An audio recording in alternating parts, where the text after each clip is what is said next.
2 days before my sister-in-law's birthday, I closed all the corporate accounts and removed my own brother from every single credit card I owned. My brother was excitedly talking on the phone about the brand new Mercedes-Benz S-Class he was going to give his wife for her special day, but what he did not know was that I was standing right outside his door listening to every single word. Before I continue this story, let me know where you are watching from in the comments below. Hit the like button and subscribe if you have ever had to quietly gather your evidence and stand up to a toxic family member who severely underestimated your intelligence. My name is Maya, and I am 32 years old.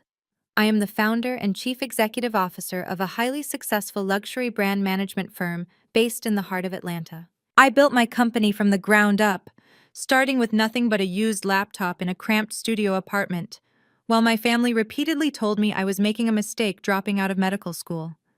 Now my firm occupies the entire top floor of a sleek downtown high-rise. I employ over 40 people and manage public relations for some of the biggest high-net-worth individuals in the country. It is an empire of my own making. Yet to my parents, I was always just the difficult daughter who needed to do more for her older brother. That brother is Marcus. He is 35 years old and officially holds the title of Director of Operations at my company. That is a completely fabricated title I created 2 years ago when my mother Brenda showed up at my penthouse, in tears begging me to give Marcus a job because his latest business venture had failed and his white wife Chloe was threatening to take the kids and leave him. Against my better judgment, I hired him. I gave him a massive corner office, a generous salary of $70,000 a year, and a corporate credit card for legitimate business expenses. I thought I was helping my family. I thought I was doing the right thing by giving him a safety net so he could finally stand on his own 2 feet and be the man my parents always pretended he was. I was completely wrong. It was a Tuesday afternoon when the illusion finally shattered. The office was buzzing with the usual midday energy. Phones were ringing softly in the background and the smell of fresh espresso floated from the break room. I had just finished a grueling 2-hour strategy meeting with a major client and was walking back to my personal suite holding a fresh cup of coffee. To get to my office, I had to walk past Marcus's suite. His heavy oak door was slightly cracked open. I normally would have just walked right by without a second thought because Marcus rarely did anything of actual value for the firm anyway. But as I passed, I heard the unmistakable sound of him projecting his voice, doing that overly confident booming laugh he uses when he is trying to impress other men. I stopped. I did not mean to eavesdrop at first, but his words drifted right through the crack in the door and froze me in my tracks. Yes, man, I am telling you, she is going to absolutely lose her mind when she sees it. Marcus was saying, his tone dripping with unearned arrogance. I want the S-Class fully loaded. Yes, the one we test drove last week. Black exterior with the macchiato beige leather interior. Nothing but the best for my queen, you know how it is. We men have to provide and show our women they are appreciated. I stood there in the carpeted hallway, my manicured hand gripping my coffee cup so tightly my knuckles turned white. My brain tried to process what I was hearing. A fully loaded Mercedes-Benz S-Class is a $115,000 vehicle. Marcus made $70,000 a year. His wife Chloe was a stay-at-home mother who spent most of her days posting perfectly curated aesthetic photos on Instagram complaining about how exhausting her luxury life was. They had a mortgage on a massive suburban house. There was absolutely no mathematical way Marcus could afford a down payment on that car, let alone buy it outright. Then my blood ran completely cold. "All right, man, get ready to run the card." Marcus said, his voice lowering slightly, but still completely audible in the quiet hallway. I heard the rustling of leather as he presumably pulled out his wallet. "It is an American Express, the corporate black card. Yes, it has no preset spending limit, so the authorization for the $115,000 should clear instantly." He then proceeded to read off the 16-digit number of my company's primary corporate account. He read the expiration date. He read the 4-digit security code on the front. He read it with the casual ease of a man ordering a pizza, not a man committing massive financial fraud against his own sister's company. I did not gasp. I did not kick the door open and start screaming at him. Growing up as the scapegoat in an African American household, where the eldest son is treated like a flawless king, teaches you a very specific survival skill. You learn how to swallow your immediate rage and turn it into calculated silence. If I confronted him right then, he would deny it. He would spin a web of lies. He would immediately call our mother and play the victim, crying that his cruel rich sister was trying to humiliate him in front of a car dealership on his wife's birthday week. I knew exactly how that script played out, and I refused to participate in it ever again. Instead, I took a deep, silent breath. I adjusted the lapels of my tailored blazer, turned on my heel, and walked silently down the rest of the hallway to my own office. My heels clicked rhythmically against the polished hardwood floor. Each step felt incredibly heavy, but my mind was moving at lightning speed. I walked into my spacious office, closed the heavy glass door behind me, and locked it. I set my coffee cup down on the marble coaster on my mahogany desk. My hands were perfectly steady. I was operating in a state of hyper-focused calm that honestly frightened me a little bit. I sat down in my leather ergonomic chair and woke up my laptop monitor. The screen glowed brightly, illuminating the dark rage in my eyes. I opened my secure web browser and navigated straight to the American Express corporate banking portal. I typed in my master credentials. I grabbed my phone to authenticate the login through the security app. The blue loading circle spun on the screen for what felt like an eternity. My heart beat loudly in my ears. Part of me, the small, broken part of the little girl who just wanted her big brother to be a good person, prayed that I had misunderstood the phone call. I prayed that maybe he was just pricing it out, or maybe he had won the lottery and was using his own card. The dashboard loaded. The stark white screen filled with rows of black text and green numbers. I clicked directly onto the transaction history for the card issued to Marcus. There it was at the very top of the pending transactions. An authorization hold for $115,000 from the Buckhead Mercedes-Benz Luxury Auto Group. He had actually done it. He had actually tried to buy a car worth more than his annual salary on my company dime. I let out a long, slow exhale. The sheer audacity was breathtaking. But as my eyes scanned further down the list of transactions, the breath caught in my throat all over again. The car was not an isolated incident. My eyes locked onto a cleared transaction from exactly 6 days ago. It was a charge that had fully processed and been paid out of my corporate operating account. $15,240. The merchant name listed was the Chanel boutique at Phipps Plaza. I stared at the screen until the numbers blurred together. $15,000. I instantly thought back to the family group chat from a few days ago. Chloe had posted a mirror selfie showing off a brand new limited edition quilted Chanel flat bag. She had captioned it saying how blessed she was to have a husband who spoils her for her birthday month. My mother had replied with heart emojis, praising Marcus for being such a wonderful provider. I had sent a simple thumbs-up emoji because I was too busy working 14-hour days to care about her handbags. I had paid for that bag. My late nights, my missed meals, my endless stress over payroll and client crises had funded her designer lifestyle. Marcus had handed my hard-earned money to his entitled white wife so she could parade around her country club friends pretending to be old money while secretly despising the black sister-in-law who was actually funding her existence. A dark, bitter laugh escaped my lips, echoing in the quiet of my locked office. They really thought I was stupid. They really thought that because I had always kept the peace, I would never check the ledgers. They thought the quiet girl who always bailed the family out was just a bottomless ATM machine with no boundaries and no breaking point. I reached out and placed my hand flat against the cool aluminum of my laptop. The sadness was completely gone now.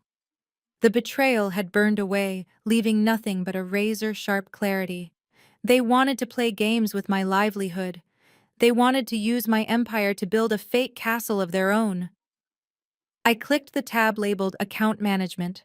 I hovered my cursor over the button that said Suspend User, but I did not click it. Not yet. Freezing the card right now would only stop the car purchase. It would not teach Marcus a lesson.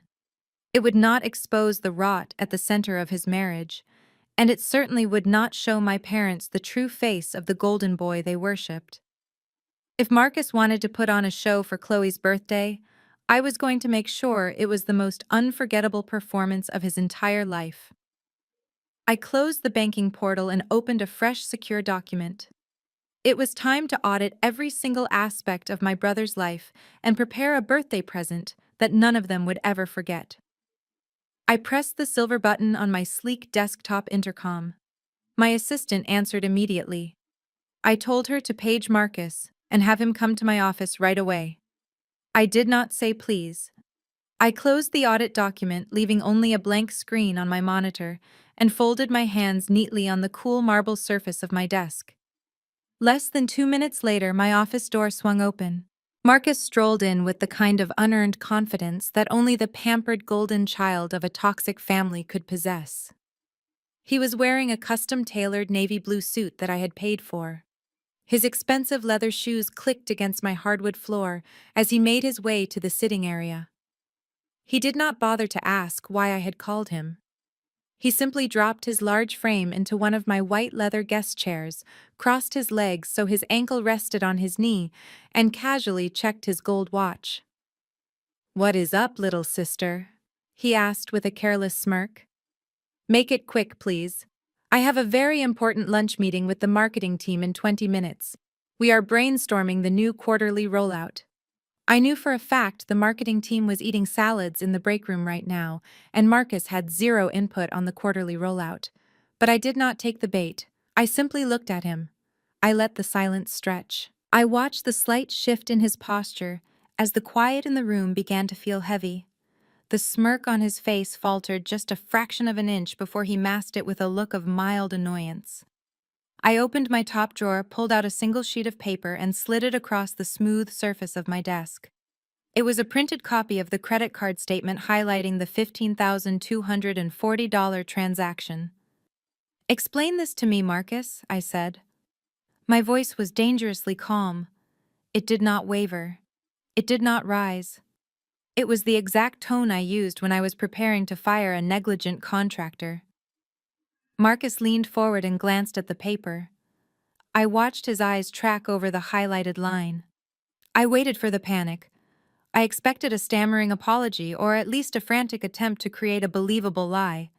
Instead, he let out a short, dismissive laugh. He leaned back in his chair, draped his arm over the side, and looked at me as if I was a child asking a profoundly stupid question. "Oh," that he said, waving his hand in the air. "That is just the Chanel charge from last week. I meant to send you an email about it, but it slipped my mind. We had a lot going on." "You meant to send me an email about a $15,000 unauthorized charge on the company credit card," I repeated. The words felt sour on my tongue. "Come on, Maya, do not be so dramatic." Marcus sighed. He adjusted his tie, looking completely unbothered. "It is not an unauthorized charge. I am the director of operations. I authorized it. It falls perfectly under our public relations and networking budget." I felt a muscle in my jaw twitch. "Public relations," I echoed. "You bought your wife a limited edition designer handbag for her birthday. Please tell me exactly how a quilted piece of leather serves as public relations for a corporate management firm." Marcus rolled his eyes and sat up straighter, suddenly adopting the condescending tone he always used when he felt his authority was being questioned.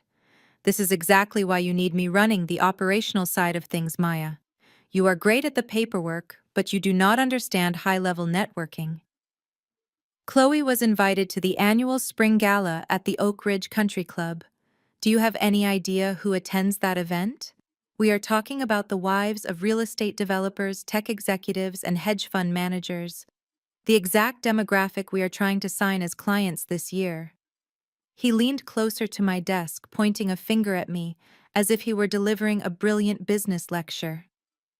"When my wife walks into a room full of old money white women, she needs to look like she belongs there. She cannot walk in carrying some cheap off-the-rack purse. That Chanel bag is an investment. It signals status. It makes those women want to talk to her, and when they talk to her, she hands them our business card. I practically secured us 3 new accounts just by making sure my wife looked the part. You should be thanking me. The sheer delusion in his voice was staggering. He actually believed his own garbage. He had spent his entire life being told by our parents that his mere presence was a gift to the world, and it had warped his reality so completely that he thought he could embezzle money from my company and call it a favor. I let him finish his ridiculous speech. I did not interrupt him. I just stared at him, my expression completely blank. When he finally stopped talking, looking quite proud of his own twisted logic, I stood up. I walked around the edge of my desk and leaned against the front of it, crossing my arms over my chest. I looked down at him. "Let me make something abundantly clear to you, Marcus," I said, my voice dropping to a low, icy register. "Chloe is not an employee of this firm. She is not an ambassador for this brand. The women at the Oak Ridge Country Club are not looking to hire a luxury management agency from a stay-at-home mother who spends her Tuesday afternoons taking Pilates classes. And even if they were, I do not pay you to use my corporate accounts to fund your desperate attempts to buy your wife's affection." Marcus's face darkened. The smugness vanished, replaced by an ugly defensive scowl. "Now you listen to me," he started, his voice rising. "No, you listen to me," I snapped, cutting him off with the sharpness of a whip. "You are going to log into your personal bank account right now. You are going to transfer $15,240 back into the company operating fund. And you have exactly 24 hours to do it. If the money is not in my account by tomorrow afternoon, I am reporting the charge as stolen funds, and I will let the fraud department deal with you." For a second, there was dead silence in the room. The air felt thick enough to cut with a knife. Marcus stared at me, his eyes wide with a mixture of shock and fury. He had never been spoken to like this in his entire life. Our mother had always shielded him from consequences. Our father had always bailed him out of debt.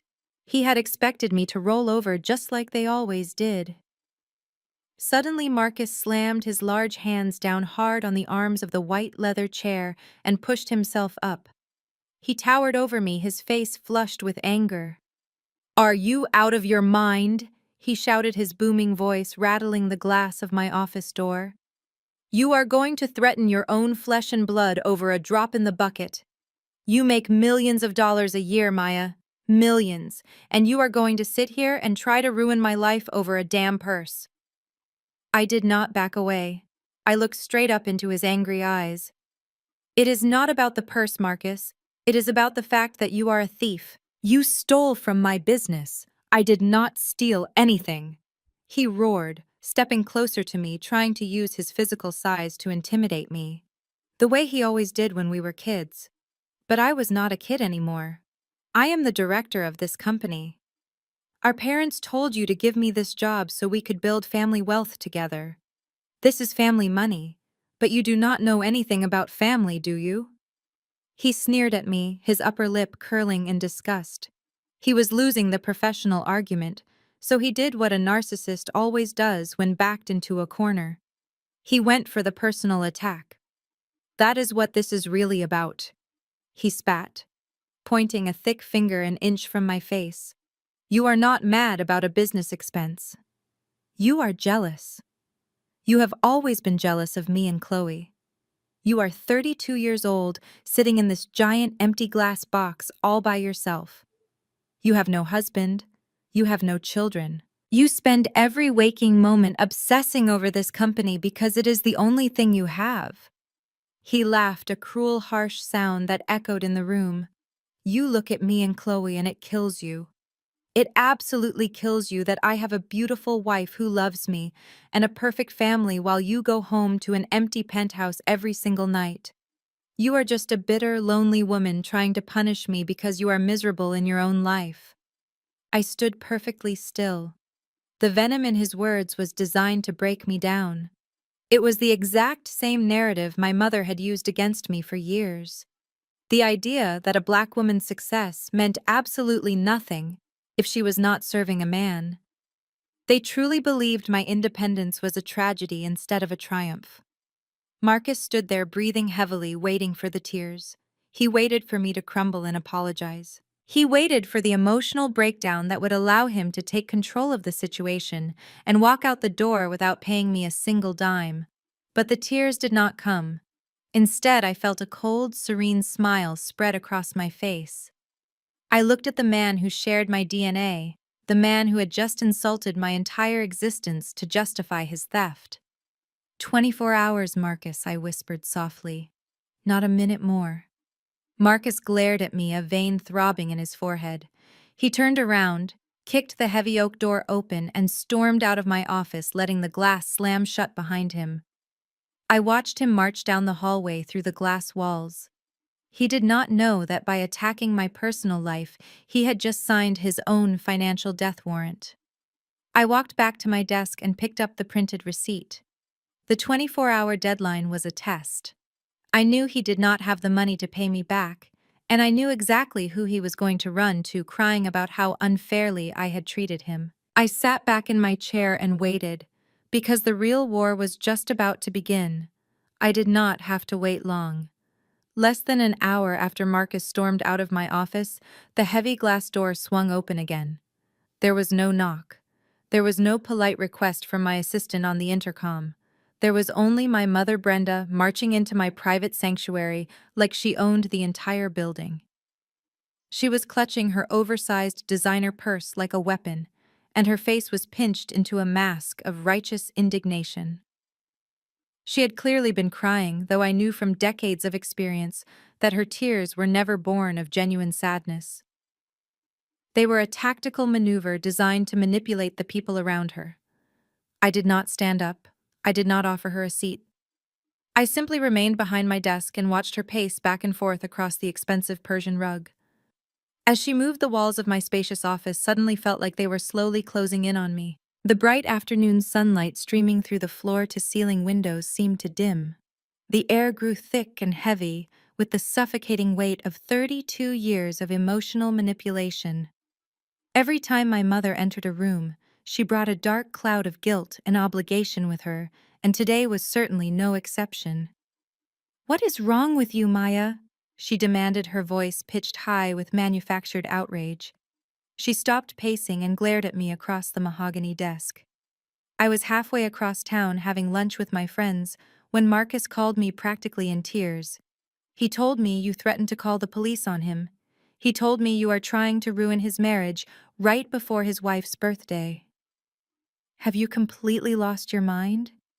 I leaned back in my chair and folded my hands, resting them on my lap. Marcus is 35 years old, I said, my voice steady and quiet. If he has a problem with a business decision I made, he is fully capable of handling it himself. He does not need to call his mother to come down to my office and fight his battles for him. And for the record, I did not threaten to ruin his marriage. I told him he had 24 hours to return the $15,000 he stole from my company. He did not steal anything, Brenda shrieked, slapping her hand against the back of the white leather guest chair. He is the director of operations. He was conducting business. He told me all about the country club event. He is trying to bring high-paying clients to your firm, and you are treating him like a common criminal. You should be down on your knees thanking him for going out of his way to help your little business grow. My little business, I repeated, letting the words hang in the air. Mother, this little business employs 40 people and generates 8 figures in revenue every single year. Marcus has not brought in a single client since the day I gave him that fake title. All he does is play golf and spend my money. He took the corporate credit card and bought a designer handbag for his wife. That is embezzlement.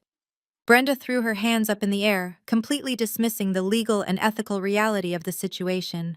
"Oh, please stop using those big dramatic words," she scoffed, rolling her eyes. "Embezzlement. You are so dramatic, Maya. You have always been so dramatic and difficult. You cannot stand to see your brother happy, can you? You cannot stand the fact that he has a beautiful, loving wife while you sit up here in this glass tower all alone." She walked closer to the desk, leaning over it to invade my personal space. The scent of her heavy floral perfume washed over me, making my stomach turn. She lowered her voice, adopting a tone that was somehow both pleading and incredibly condescending.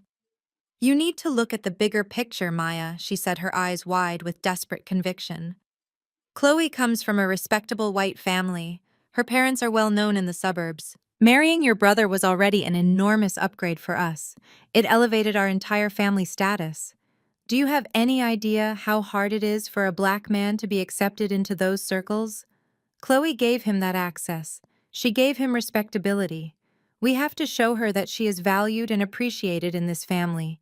You are a chief executive officer making millions of dollars, so why on earth are you nitpicking a few dollars with your own brother?" I stared at her.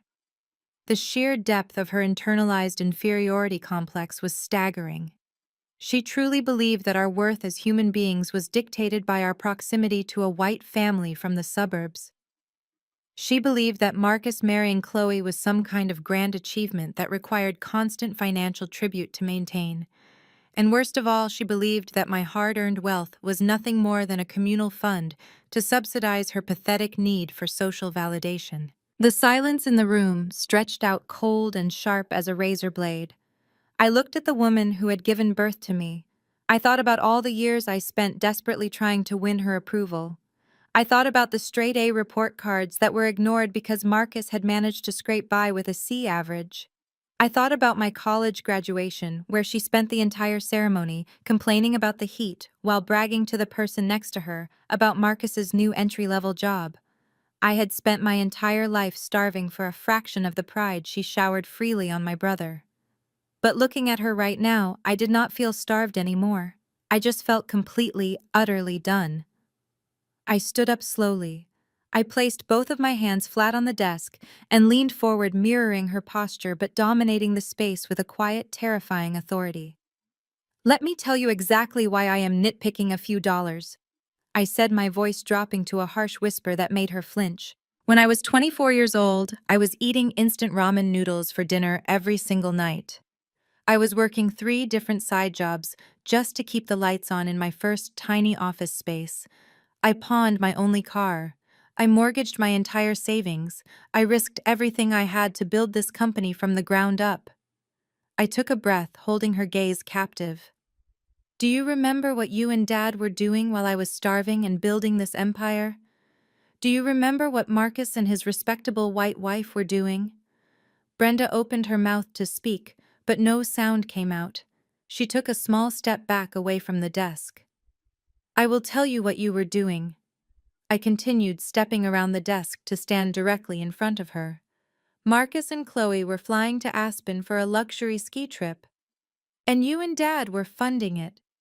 But the best part, Mother, the absolute best part, is that you funded their vacation, using the $20,000 I sent you to pay off your medical debts. I drained my emergency fund because you cried on the phone and told me the collection agencies were going to take your house. And instead of paying your bills, you handed my money to Marcus so he could impress Chloe's family on the ski slopes." Brenda's face drained of color. She looked away, unable to meet my eyes. "That was different," she stammered, her voice trembling. "We had to help him. He was trying to establish his marriage. You were young and single, you did not have a family to support yet. We knew you would bounce back. You were always the tough one." "I am not the tough one," I corrected her, my tone dripping with absolute zero temperature. "I am the neglected one. I am the one you left to fend for herself while you poured all of your resources into a son who has never accomplished a single thing on his own. You demanded that I hire him. You demanded that I give him a 6-figure salary to do absolutely nothing. I did it because I pitied you, but the charity ends today." Brenda shook her head, stepping backwards toward the door. "You cannot do this, Maya. You are going to tear this family apart over a handbag. Your father is going to be furious when I tell him how you are treating your brother."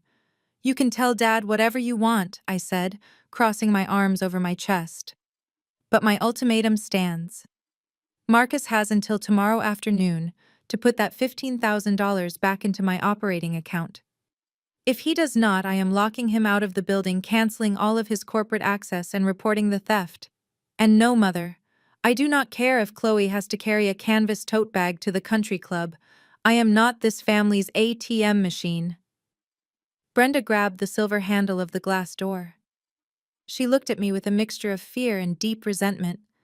She was finally realizing that the obedient little girl who used to beg for her love was dead and buried. In her place stood a woman who held the financial keys to their entire kingdom. "You are a cold, bitter woman, Maya," my mother spat, her voice shaking with rage. "You might have money, but you have no heart. God will punish you for turning your back on your own blood." She pulled the door open and stormed out, letting it swing shut behind her with a heavy thud. I stood in the middle of my office, listening to the rapid clicking of her heels fading down the hallway. I knew she was heading straight to her car to call my father, and I knew exactly what was going to happen next. They were going to try and ambush me at the traditional Sunday dinner. They were going to try and humiliate me into submission in front of the entire extended family. I walked back to my desk, picked up my coffee cup, and took a slow, deliberate sip. The coffee was ice cold, but I did not care. I pulled out my phone and sent a quick text message to the private forensic accountant I had retained earlier that morning. I told him to expedite the audit on Marcus's entire financial history, including his personal tax returns and mortgage documents. If my family wanted to declare war over a designer handbag, they had absolutely no idea what kind of weapons I was about to bring to the battlefield. Sunday dinner at my parents' house was an absolute institution. It was a weekly performance where everyone was assigned a specific role, and any deviation from the script was strictly forbidden. The driveway of their sprawling suburban home was always packed with cars by 3 in the afternoon. When I walked through the heavy mahogany front door, the familiar smell of collard greens, baked macaroni and cheese, and fried chicken hit me immediately. Under normal circumstances, it would be a deeply comforting scent that reminded me of my childhood. Today, however, it just smelled like a trap. I knew my mother had already called my father, and I knew they were planning to use this gathering of our extended family to force me into submission. I walked into the crowded living room and greeted my aunts, uncles, and cousins. The noise level was high, filled with laughter and overlapping conversations. I took a seat on the edge of the sofa, nursing a glass of iced tea, and waited. I did not have to wait long. Half an hour later, the front door opened again, and the golden couple made their grand entrance. Marcus walked in with his chest puffed out, wearing a casually expensive sweater and a pair of designer loafers. Right beside him was Chloe. She was wearing a pristine white sundress that looked entirely too formal for a Sunday family dinner, but it was the accessory on her shoulder that commanded the entire room. Hanging from a gleaming gold chain resting perfectly against her hip was the $15,000 Chanel flat bag, the exact bag that my corporate operating account had paid for just 6 days prior. My mother, Brenda, immediately rushed over to them. "Oh my goodness, Chloe! Look at that gorgeous purse!" My mother cooed, her voice artificially loud so that everyone in the living room would turn and look. "Marcus, you are spoiling her too much." Chloe let out a breathy, delicate laugh and brushed a strand of blonde hair behind her ear. "I know, Brenda," she said, smiling up at my brother with practiced adoration. "I told him it was too much, but you know how Marcus is. He just insists on treating me like a queen." I watched the entire exchange from my spot on the sofa. I did not blink. I did not frown. I just took a slow sip of my iced tea and observed the sheer audacity of the theater unfolding in front of me. Marcus caught my eye from across the room. For a split second, a flash of nervous hesitation crossed his face, but he quickly masked it with a defiant smirk. He actually thought he had won. He thought that because we were surrounded by family, I would never dare to bring up the ultimatum I had given him in my office. He thought the social pressure of the Sunday dinner would magically erase his debt. When it was time to eat, we all moved into the formal dining room. The long mahogany table was covered in platters of steaming food. By unspoken family tradition, my father, Derek, sat at the head of the table. Marcus, as the only son, was seated directly to his right. Chloe sat next to Marcus, leaving me to take a seat further down the table between my elderly aunt and a teenage cousin. It was a physical representation of the family hierarchy, the men and the white daughter-in-law at the top, and the successful black daughter relegated to the sidelines. For the first 20 minutes, the conversation was standard family gossip. But as the plates began to clear, the atmosphere in the room subtly shifted. My mother shot a pointed look down the table at me and then smiled warmly at Chloe. "So, Chloe," my mother said, her voice dripping with honey, "are you ready for your big birthday week?" "Oh, I am so excited," Chloe beamed, picking up her wine glass. "Marcus has been acting so mysterious lately. I just know he has something incredible planned." She took a sip of her wine and then turned her pale blue eyes directly toward me. Her smile remained fixed on her face, but the energy behind it turned sharp and calculating. "I just admire you so much, Maya," Chloe said, leaning forward slightly so her voice would carry down the table. "I really do. I look at you and I just think about how exhausted you must be all the time. Women of color like you have to work 3 times harder than everyone else just to get a seat at the table. It must be so draining to constantly have to prove your worth to the corporate world, fighting with contractors, and dealing with all that masculine energy every single day."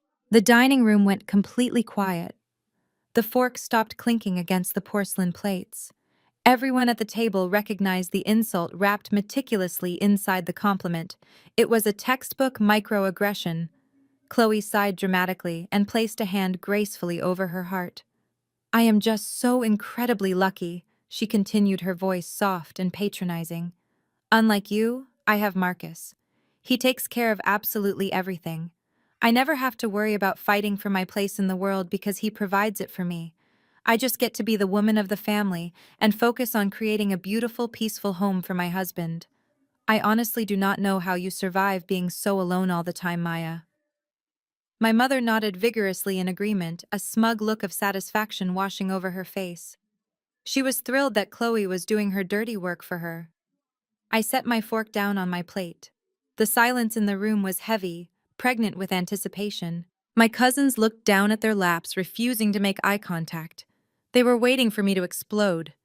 They were waiting for the angry black woman stereotype to emerge so they could gaslight me and tell me I was being too sensitive.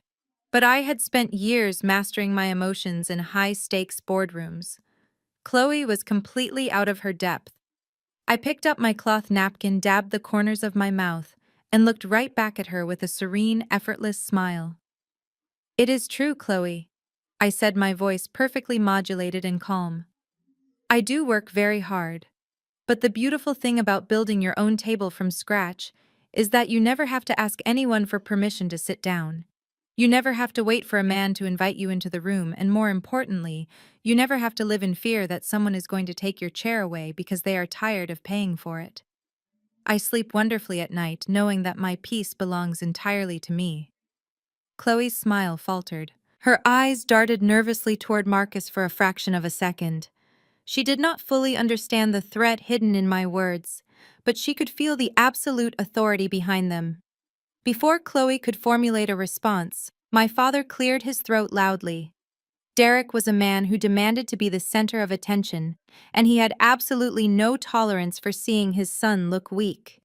He picked up his crystal glass and tapped it with his knife, ringing a sharp note through the dining room. All right, that is enough female chatter," my father boomed, standing up at the head of the table. He raised his glass, looking proudly down at my brother. "I want to make a toast." Everyone at the table obediently raised their glasses. I kept my hands folded in my lap. "In this family, we respect tradition," my father declared, his deep voice echoing off the dining room walls. "We respect order. A man is supposed to lead his household and take care of his wife. That is the way the world works, and that is the way God intended it." I look at my son sitting here today, and my heart swells with absolute pride. "Marcus, you have grown into a model patriarch. You are the rock of this family." My father paused to let the praise sink in, shooting a brief, glaring look in my direction. He wanted to make sure I understood exactly where I stood. My millions of dollars meant nothing to him because I was not a man. You take beautiful care of Chloe, my father continued, turning his attention back to his son. And I happen to know a little secret. I know that my boy has something planned for his wife's birthday this week that is going to shock everyone in this room. He is going to prove once again what a real man does for the woman he loves. He provides the best of the best. To Marcus and Chloe. To Marcus and Chloe, the family echoed in unison, raising their glasses higher. Marcus beamed, soaking in the unearned worship. He looked down the table at me, a triumphant, arrogant glow radiating from his face. He lifted his glass of red wine directly toward me in a mocking, silent toast. He was daring me to ruin the moment. He was daring me to speak up and break the sacred family illusion. I looked at my brother, the model patriarch who was currently drowning in secret debt. I looked at my sister-in-law, the pampered queen who was carrying a stolen handbag. And I looked at my parents, the enablers, who were willing to sacrifice my entire livelihood just to maintain the fiction of their perfect son. I did not raise a glass. I did not say a word. I simply looked back at Marcus and gave him a slow, chilling smile. My phone vibrated silently in my blazer pocket. I knew without even looking that it was an email from my private forensic accountant.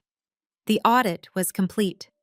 Let them drink their wine and make their grand speeches. They had absolutely no idea that the ground beneath their feet was about to completely cave in.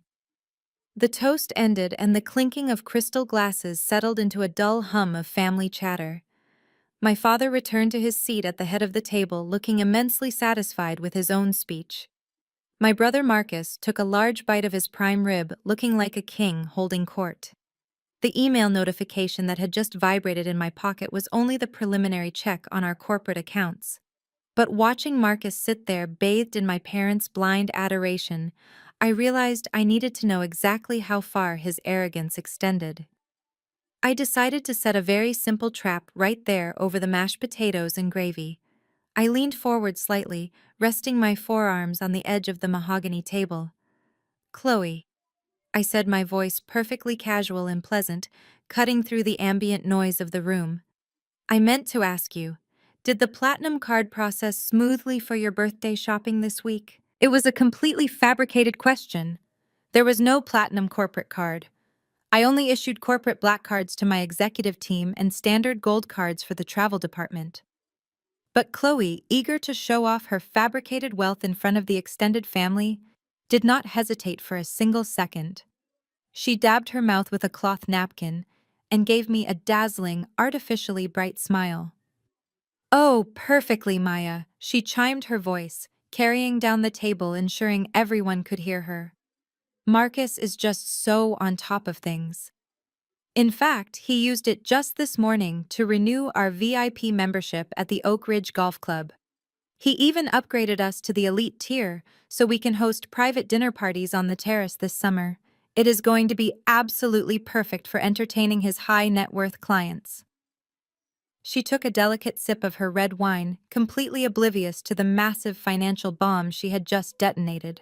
I kept the pleasant smile plastered on my face, but internally my blood ran completely cold. I froze. The ambient sounds of my aunts laughing and my father talking about sports suddenly faded into a dull, static buzz. My mind, a finely tuned instrument of corporate strategy, began running the numbers at lightning speed. An elite tier VIP membership at the Oak Ridge Golf Club required a $50,000 initiation fee and annual dues of at least $20,000. It was an exclusive enclave for the old money families of Atlanta. I knew this for a fact because I had declined an invitation to join that exact club 2 years ago, deciding the return on investment was not worth the outrageous fees. The corporate card statement I had reviewed earlier in my office showed absolutely no transactions related to a golf club. None. Marcus earned a gross salary of $70,000 a year. After federal taxes, state taxes, and health insurance, his actual take-home pay was roughly $4,500 a month. Yet he was currently financing a massive suburban mortgage, a $15,000 designer handbag, a $50,000 country club membership, and a $115,000 luxury vehicle. The math was not just wrong, it was catastrophically impossible. Where was the massive influx of cash coming from? If he was not putting the golf club initiation fee on the corporate credit card, he was securing the funds from somewhere else. For a brief second, I wondered if he had taken out desperate loans from dangerous people. But Marcus was far too much of a coward for that kind of street-level risk. He liked clean, well-lit corporate environments. He liked pretending to be a legitimate businessman, which meant whatever he was doing to fund this phantom lifestyle involved banks' credit lines and legal paperwork. And since his personal credit score had been utterly destroyed by his failed business ventures 3 years ago, there was only one entity left in his immediate circle that possessed the pristine financial history required to secure that kind of massive funding: my company. The rest of the dinner passed in a surreal blur. I mechanically ate my food and offered polite nods when spoken to, but my mind was already 10 steps ahead, plotting the exact coordinates of his destruction. I watched my mother place an extra serving of peach cobbler in front of Marcus, patting his shoulder affectionately. I watched my father ask his advice on a stock portfolio as if Marcus actually knew the difference between a mutual fund and a treasury bond. They were completely blinded by their desperate need to see the male heir succeed. They were enabling a financial monster, and they had absolutely no idea. As soon as dessert was finished, I stood up and smoothed out my tailored blazer. I apologized to the room and announced that I had an early morning conference call with an international client and needed to get home. Chloe offered a fake, sympathetic pout, telling me not to work too hard, and reminding me that a woman needs her beauty sleep. Marcus did not even look up from his phone, simply giving me a dismissive wave. The drive back to my penthouse in downtown Atlanta was silent. I did not turn on the radio. The glowing city skyline passed by my tinted windows in a blur of neon and streetlights. The initial sting of betrayal had entirely evaporated, leaving behind nothing but a cold, sharp, predatory focus. By the time I pulled my car into my reserved parking spot, I had already formulated a complete plan of attack. I walked into my penthouse, dropping my keys on the entryway marble console. The massive floor-to-ceiling windows offered a panoramic view of the city I had conquered through my own blood, sweat, and tears. I poured myself a generous glass of Cabernet Sauvignon and walked over to my velvet sofa in the center of the expansive living room. The quiet isolation of my apartment, which my family constantly mocked as a tragic sign of my loneliness, was actually my greatest source of power. In the absolute silence, I could think clearly. I could see all the moving pieces on the chessboard. I sat down, placing the wine glass on the glass coffee table, and opened my laptop. The city lights illuminated the room around me, casting long, shifting shadows across the walls as I began to piece the timeline together. I did not bother looking at the preliminary email I had received earlier. It was no longer sufficient. Finding out Marcus was stealing from the operating account was just scratching the surface.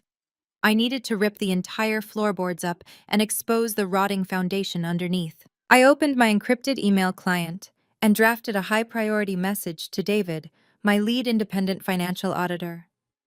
David was a former federal investigator who specialized in corporate fraud and asset tracing. He was incredibly expensive, completely discreet, and absolutely ruthless when it came to tracking hidden money. I typed rapidly, my fingers flying across the keyboard with absolute precision. David, I need a full comprehensive forensic audit of my Director of Operations, Marcus. Do not just look at the corporate expense accounts. I need a deep dive into his personal credit reports, his bank statements, and any outstanding loans. Specifically, I need you to check the employer identification, number of my firm against any recent high-yield credit applications or personal financial guarantees. I paused, taking a slow sip of the red wine. The dark liquid burned pleasantly on its way down, grounding me in the reality of what I was about to do. I set the glass back down and continued typing. I also need you to pull the public property records and the limited liability company filings for the residential property he currently occupies. Track every single wire transfer that has left our accounts in the last 24 months. Leave absolutely no stone unturned. I want to know exactly how he is funding a lifestyle that costs triple his legitimate annual salary. Treat this as an active internal fraud investigation. I need the full report by tomorrow morning before business hours. I hit send. The email swooshed into the digital ether, carrying the weight of a tactical nuclear strike. I closed the laptop and leaned back against the plush velvet cushions, staring out at the sparkling city below. My brother had crossed a line that could never be uncrossed. Stealing a few $1,000s for a handbag was a crime of opportunity. But fabricating an entire fake life using my hard-earned corporate identity was a systemic, coordinated attack on my livelihood. He had used my parents' unconditional love as a social shield and my own business as his personal piggy bank. He had allowed his wife to sit at my dinner table and insult my independence while secretly living entirely off the fruits of my labor. They thought I was just the quiet ATM machine who would eventually hand over half my company simply because we shared the same last name. They thought family loyalty meant I would absorb their debts and applaud their delusions forever. They thought the black sheep of the family would always stay in the corner and take the abuse. I smiled into the empty room. Tomorrow morning, David was going to deliver the final pieces of the puzzle. And 2 days from now, at Chloe's grand birthday celebration, I was going to burn Marcus's fake empire to the ground and force my family to watch the ashes fall. The sun rose over the Atlanta skyline, casting a pale, soft light through the floor-to-ceiling windows of my penthouse. I had not slept a single minute. I sat in the exact same spot on my velvet sofa, a cold cup of coffee resting on the glass table in front of me. My laptop screen was the only source of bright light in the room, reflecting against my eyes. At exactly 6:45 in the morning, a soft chime echoed through the quiet apartment. An encrypted email from David, my independent financial auditor, had just hit my inbox. The subject line simply read, "Urgent financial audit results for Marcus." My phone buzzed against the glass table immediately after the email arrived. It was David. I answered it on the first ring, my voice perfectly steady despite the heavy knot forming in my stomach. "Maya, you need to open the document and look at page 12 right now," David said. He did not bother with a polite greeting. His tone was dead serious, stripped of its usual professional calm. "He has compromised your core corporate entity. You need to contact your legal team before the banks open today."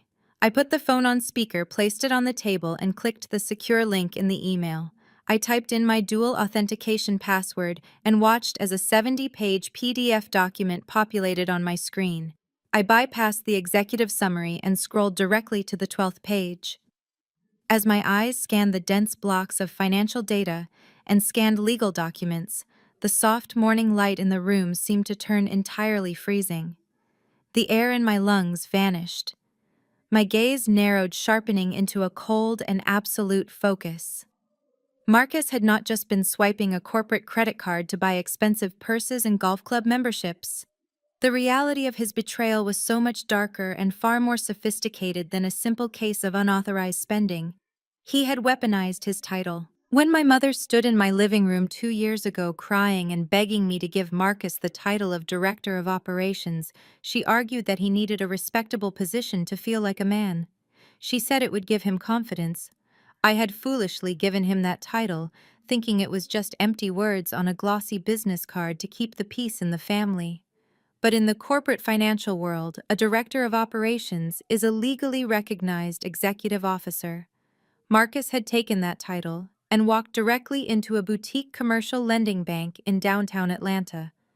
He had presented himself as an authorized executive of my luxury brand management firm. And then he had committed massive federal fraud. The documents glowing on my screen were copies of loan applications and approved credit agreements. Marcus had used my company's exact employer identification number to apply for a massive revolving business line of credit.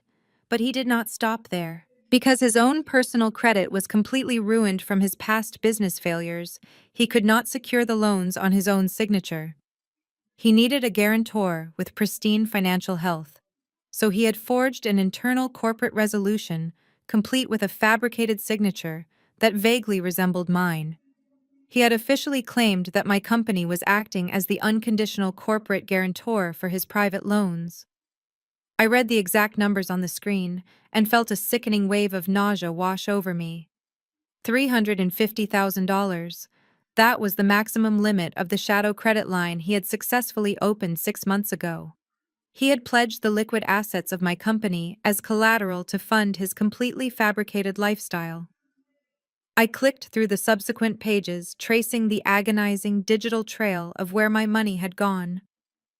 The $50,000 initiation fee for the Oak Ridge Golf Club had been pulled directly from this fraudulent credit line. Expensive vacations to the Bahamas for him and Chloe, luxury watches, high-end dinners at steakhouses, and continuous cash transfers to his personal checking account.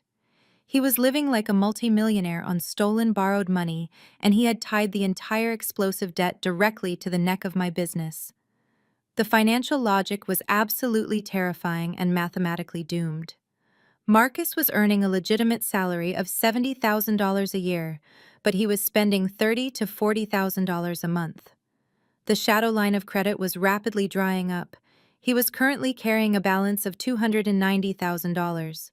The monthly minimum payments alone were starting to completely eclipse his actual legitimate paycheck. This explained why he had suddenly started dipping into the main corporate operating account to buy Chloe the Chanel bag. He was running out of his stolen credit and was now siphoning cash directly from my payroll accounts to keep his grand illusion alive.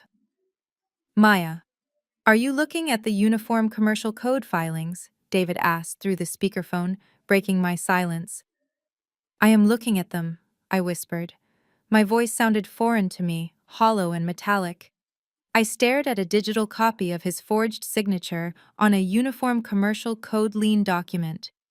In the American financial system, a UCC lien meant that the bank had a legal, active claim to my business assets if the loan ever went into default. It meant that if a client paid my firm $100,000 for a public relations campaign, the bank could legally intercept those funds before they ever hit my payroll account. Marcus was currently 30 days late on his last payment. He was gambling with my life's work. My company was not just a vanity project or a hobby. It was the culmination of my blood, my sweat, and my absolute sacrifice. I had 40 employees who relied on me to feed their families and pay their mortgages. I had young women of color working as junior publicists who looked up to me because I had promised them a safe, stable environment to build their careers. I had multi-million-dollar contracts with high-net-worth clients who trusted me with their global reputations. If Marcus defaulted on this massive shadow debt, the boutique lending bank would not go after him. They knew he had absolutely nothing of value to seize. They would come straight after my firm. They would freeze my operating accounts. They would seize my corporate assets. Payroll would bounce. My clients would panic and leave. The incredible empire I had built from a cramped studio apartment would be publicly dismantled and dragged through the mud, all because my 35-year-old brother needed to prove to his entitled white wife that he was a wealthy patriarch. I pushed my chair back from the glass table and stood up. My legs felt slightly numb, but my mind was operating with a terrifying clarity. The anger I had felt the previous day in my office when confronted with the Chanel receipt seemed incredibly small now. This was no longer a family squabble over a designer handbag or a toxic dinner table comment. This was a fight for my sheer survival.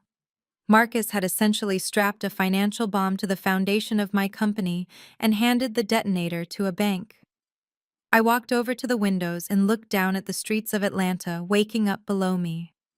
The early morning commuters looked like tiny metal ants navigating the concrete grid, oblivious to the storm brewing in my penthouse. I thought about my mother Brenda sitting at the Sunday dinner table proudly praising Marcus for being the rock of the family. I thought about my father Derek raising his crystal glass and toasting to his son's success. They had demanded that I provide a safety net for their golden boy. They had guilted, manipulated, and pressured me into giving him the keys to my kingdom because they firmly believed a woman's success was meaningless unless it was serving the men in her family. They had been completely wrong. I was not a safety net. I was the entire foundation, and they had let a parasite chew through the support beams. I wondered for a brief second if my parents knew the extent of this fraud, but I quickly dismissed the thought. Marcus was far too much of a coward to admit his failures to the people who worshipped him. He wanted them to think he was a self-made king. David I said, leaning over the table toward the phone. "Send all of these documents to my legal team immediately. Tell them to draft an emergency cease and desist and prepare a fraud report for the federal authorities. But do not file anything with the bank until I give you the green light. I need exactly 48 hours before this goes public." "Understood," David replied. "But Maya, you need to look at Section 4 before I hang up. The real estate asset tracing. It is going to make you sick." I ended the call and sat back down on the velvet sofa. The loan fraud was the most legally dangerous discovery, but David was right. The real estate section was going to be the most personally devastating. I clicked on the link for Section 4. If Marcus was willing to forge corporate documents to fund his golf club memberships, I knew exactly what I was going to find regarding the massive suburban house he and Chloe lived in. The exact same house that Chloe constantly flaunted on her social media platforms as proof of their self-made success. I scrolled down to the property deeds and the property tax records that David had meticulously pulled from the county database. I braced myself for the final layer of my brother's deception. My eyes drifted away from the glowing screen of my laptop and settled on the large abstract painting hanging on the far wall of my living room. It was a massive canvas filled with a chaotic blend of sharp red lines and deep black shadows. I had purchased it a few years ago because it reminded me that reality is often just a matter of perspective. But looking at it right now in the quiet isolation of my penthouse, the painting felt like a perfect representation of my family. A tangled, messy illusion designed to look beautiful from a distance, but entirely chaotic when you actually get close enough to see the details. I took a deep breath, turned my head, and looked back at the computer screen. I clicked open the county property records and the limited liability company filings that David had attached. If there was one thing Chloe loved more than her stolen Chanel bag, it was the massive luxury suburban mansion she lived in. It was a stunning 5-bedroom property located in a highly exclusive gated community in the northern suburbs. The house featured soaring vaulted ceilings, a custom chef's kitchen with imported marble countertops, and a beautifully landscaped backyard complete with a heated saltwater pool. It was the absolute crown jewel of Marcus and Chloe's fabricated empire. Chloe treated that house like it was a movie set for her daily social media broadcasts. Every single morning, she would post beautifully lit photos of herself sipping artisanal coffee on the marble kitchen island. She would write long, preachy captions about the power of hard work and the importance of manifesting your dream life. She constantly used hashtags like self-made blessed and boss wife. She would post videos giving tours of the grand foyer, talking extensively about the interior design choices she and Marcus had supposedly made together. She played the role of the wealthy suburban matriarch with absolute perfection, looking down her nose at anyone who did not have a matching aesthetic. But the stark black text on the county property deed displayed a completely different reality. The legal owner of the $1 million suburban mansion was not Marcus. It was not Chloe. The property was officially deeded to a corporate entity named Horizon Vanguard Holdings, LLC. I stared at the name of the LLC on the screen. I did not need David to tell me who owned that holding company. I knew exactly who owned it because I was the one who had filed the incorporation paperwork 4 years ago. Horizon Vanguard Holdings was a private real estate investment portfolio that I owned 100% outright. It was a separate venture from my public relations firm designed to hold appreciating physical assets. I am the legal owner of the mansion. Marcus and Chloe were nothing more than glorified tenants holding a standard residential lease agreement. The memory of how they ended up in that house rushed back to me with sickening clarity. 2 years ago, my mother Brenda had shown up at my office crying hysterically. She told me that Marcus's previous business had collapsed and the bank was foreclosing on his small townhouse. She begged me to help him. She said Chloe was pregnant with their second child, and the stress of being homeless was going to tear their marriage apart. I had just closed the deal on the suburban mansion, intending to flip it for a profit or rent it out to high-income corporate executives. My mother pleaded with me to let Marcus move his family into the property. She swore up and down that it would only be temporary. She promised that Marcus had a new job lined up and he would pay the fair market rent every single month without fail. Against my better judgment and out of a lingering sense of duty to the family, I finally agreed. I drafted a strict lease agreement setting the monthly rent at a discounted rate of $4,000, which was well below the market value for that neighborhood. Marcus signed the lease. I handed over the keys and handed the account management over to my automated accounting software. I scrolled down to the rental ledger David had attached to the audit. The numbers on the screen were a glaring red testament to my brother's absolute lack of integrity. Marcus had paid the rent for the first 6 months. But according to the ledger, the payments had completely stopped exactly 18 months ago. For a year and a half, Marcus and Chloe had been living in a $1 million mansion, swimming in a heated saltwater pool, and playing the role of suburban royalty without paying a single dime in rent. They were squatting in my investment property, stealing $48,000 a year from my real estate portfolio. My brow furrowed as I stared at the screen. A massive question immediately formed in my mind. How did I not know about this? My automated property management software was specifically designed to flag delinquent accounts after 30 days. It was supposed to automatically generate late fee notices and send an alert directly to my primary business email. An 18-month delinquency should have triggered an automatic eviction protocol over a year ago. I clicked on the administrative logs for the property portal. David had meticulously pulled the back-end access records. I read the IP addresses and the user login history, and the final piece of the puzzle snapped into place with a cold, devastating click. My parents had helped him hide it. My father Derek had access to my real estate software. I had given him a limited administrative login 2 years ago, so he could help coordinate maintenance workers for the property since he claimed he wanted to stay busy in his retirement. Instead of coordinating plumbers and electricians, my father had been logging into the system every single month and manually overriding the automated alerts. Whenever the software tried to flag Marcus's account as delinquent, my father would go in and alter the ledger. He would temporarily mark the rent as paid to suppress the late notices, and then move the outstanding balance into a hidden deferred maintenance category, so it would not show up on my primary monthly dashboard. Furthermore, I saw records showing that my mother Brenda had been personally depositing tiny amounts of cash into the LLC checking account, just enough to cover the annual property taxes and the homeowners association fees. They did this specifically to ensure that the city and the neighborhood association would never contact me about unpaid bills. They had orchestrated a deliberate, calculated conspiracy to deceive me. My own parents, the people who demanded absolute respect and loyalty at the Sunday dinner table, had actively colluded with my brother to steal from me. They had manipulated my software, covered his tracks, and allowed him to live like a king on my dime, while simultaneously looking down on me for being a single woman focused on her career. I sat back on the sofa and closed my eyes. The sheer audacity of it was almost hard to comprehend.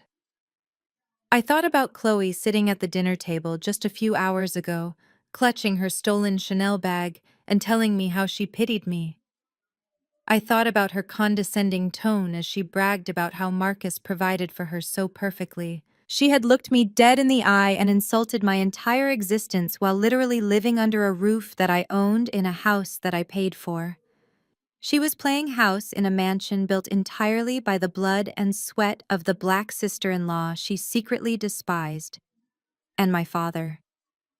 The model patriarch who gave grand speeches about how a real man takes care of his family. His version of taking care of his son was stealing from his daughter. He had compromised his own integrity to protect a 35-year-old man who refused to pay his own way in the world. They were all complicit. Every single one of them was a parasite feeding off the empire I had built.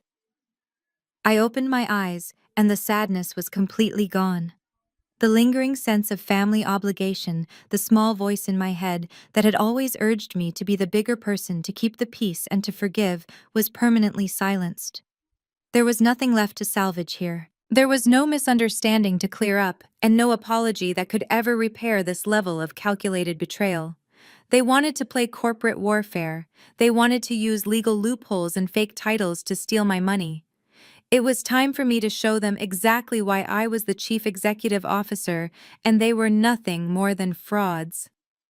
I reached for my phone again and dialed the direct number for my lead real estate attorney. It was early, but I knew he would answer. The phone rang twice before his crisp, professional voice came through the speaker. "Good morning, Maya," he said. "What can I do for you at this hour? I need you to draft a formal 30-day eviction notice." I said, my voice completely devoid of emotion. "I need it drawn up immediately for the property located in the Oak Ridge gated community. The tenant is Marcus and the balance owed is $72,000 in unpaid back rent." "Understood," the attorney replied, no questions asked. "I will have the paperwork ready for your signature by noon. How would you like it delivered?" I looked at the abstract painting on the wall, tracing the sharp red lines with my eyes. "I am not mailing it," I said, a slow, cold smile spreading across my face. "I am going to deliver it myself, personally, in front of a very large audience." I ended the call and set the phone down next to the audit report. The financial fraud was locked down. The real estate deception was fully exposed. There was only one thing left to do before the birthday party. I needed to open the laptop Marcus had left in his office and find out exactly what they were saying about me behind my back. I did not wait for regular business hours to begin. I changed into a sharp-tailored suit, grabbed my keys, and drove straight to the corporate office. The downtown Atlanta streets were mostly empty, the sky a pale gray, as the sun struggled to break through the early morning clouds. I swiped my master key card at the private executive elevator and rode it up to the top floor in total silence. The office was completely dark and quiet, smelling faintly of the expensive citrus room spray the cleaning crew used overnight. I walked straight past my own suite and headed directly for the corner office I had foolishly given to my brother 2 years ago. I unlocked his door and flipped the light switch. His desk was a disorganized mess of golf magazines, luxury car brochures, and half-empty coffee cups. It was the desk of a man who played at business rather than actually conducting it. But sitting right in the center of the mahogany wood was the silver company-issued MacBook. He had left it behind yesterday when he stormed out of our meeting, thinking he could just walk away from the conflict and let our parents handle me. I walked over, picked up the laptop, and carried it back to my own office. I sat down at my desk and opened the lid. Because it was corporate property, I possessed the master administrative override password. I typed it in and the screen unlocked instantly. Marcus was incredibly lazy when it came to digital security. He had not bothered to log out of his personal Apple ID. His text messages were synced directly to the desktop application. I clicked on the blue message icon.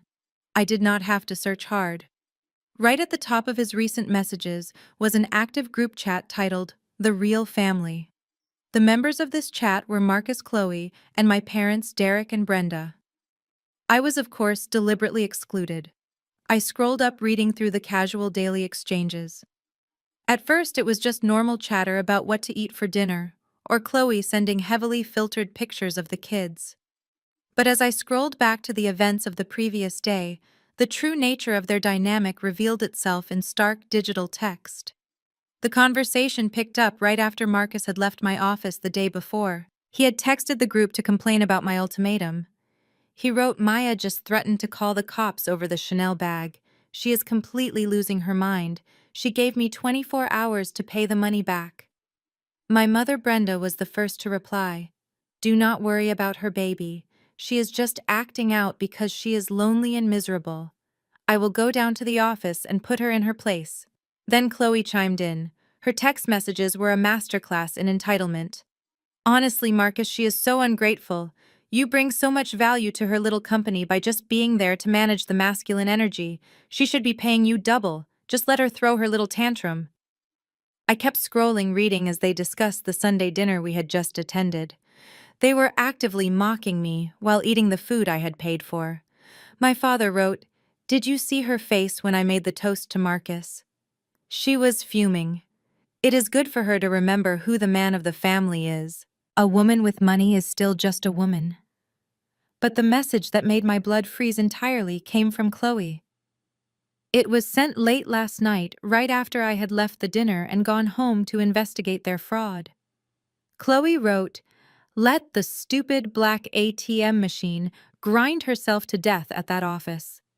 Mom and Dad already said they will eventually pressure her to transfer 50% of the corporate shares to you anyway, since you are the eldest son. Let us just enjoy the ride while she pays for everything." Marcus replied immediately with a laughing emoji. "Exactly, babe. It is family money anyway. She is just holding it for us until the time is right." I stared at the glowing screen. The words "stupid black ATM machine" burned into my retinas. Chloe, a white woman who had married into my family for financial security, was sitting in a $1 million mansion that I owned, carrying a designer bag that I bought comfortably, throwing racialized insults at me in a group chat with my own black parents. And my parents did not say a single word to correct her. They did not defend me. They did not tell her to show some respect.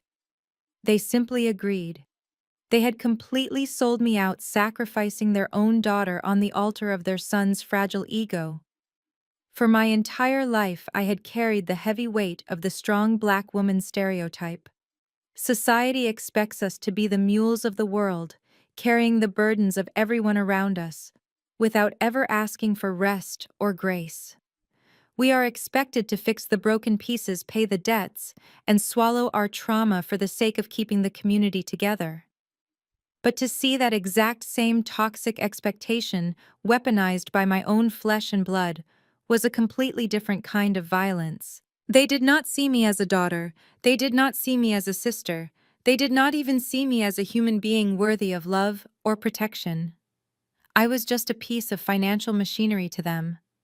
A machine that was expected to produce endless wealth and absorb endless abuse without ever breaking down.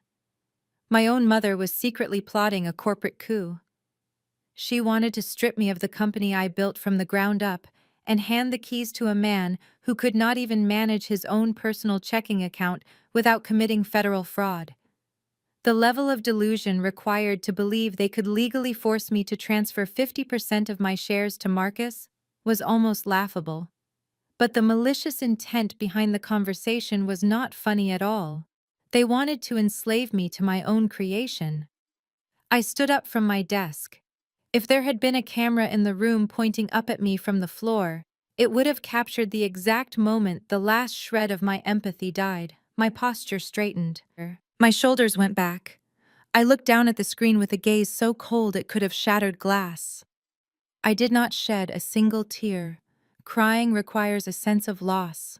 And I realized in that profound moment of silence that I had lost absolutely nothing. You cannot lose a family that never truly existed. You can only lose the illusion of them. And the illusion was now completely shattered, leaving behind a cold, hardened reality. I reached into my locked bottom desk drawer and pulled out a secure external hard drive. I plugged it into the side of the MacBook and systematically exported the entire chat history.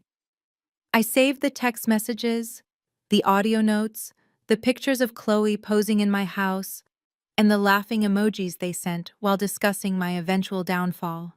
I made 3 encrypted backups of the files, storing one on the hard drive, one on my private cloud server, and sending one directly to my personal attorney. This was no longer just about recovering stolen funds or evicting a toxic tenant. This was about total, absolute annihilation. Tomorrow was Chloe's birthday. Marcus had promised her a brand new Mercedes-Benz S-Class and a lavish party in the backyard of the mansion. He was planning to invite all of her wealthy country club friends and our entire extended family to show off his massive success. He wanted a spectacle.